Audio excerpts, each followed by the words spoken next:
Rodrigo এমবাপ্পেরে save করছে আজকে। And কিভাবে দেখো, এমবাপ্পে আজকে এমবাপ্পে অর্থাৎ রিয়াল মাদ্রিদের আজকে এই ইয়ারের লাস্ট ম্যাচ ছিল এবং এই ম্যাচের মধ্যে আজকে এমবাপ্পের গোল ছিল 58টা, ক্যালেন্ডার ইয়ারের হিসাব করলে পারে একটা ক্যালেন্ডার ইয়ারের হিসাব করলে 58টা গোল স্কোর করছে এবং 59টা গোল করছে ইয়া ক্রিস্টিয়ানো রোনালদো, এবং রোনালদোর রেকর্ডটা ভাঙার জন্য গোল দরকার 2টা।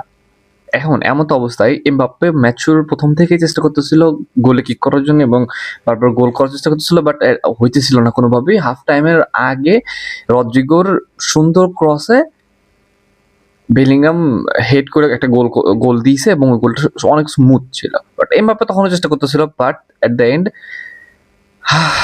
হাফ টাইমের পরে রদ্রিগোকে বক্সের মধ্যে ফাউল করে এবং এই ফাউলের পেনাল্টি পাওয়ার পেনাল্টিটা অবভিয়াসলি এমবাপ্পেকে দিতে এমবাপ্পেকে দেওয়ার পর এমবাপ্পে একটা গোল করে আজকে। গোল করার পর একটা সিঙ্গেল ক্যালেন্ডার ইয়ারে 59 গোল হয় এবং সেম টু সেম ক্রিস্টিয়ানো রোনালদোর 59 গোল। সো এমবাপ্পের আইডল ক্রিস্টিয়ানো রোনালদোর সমান সিঙ্গেল ক্যালেন্ডার ইয়ারের গোলের সমান এমবাপ্পের গোল।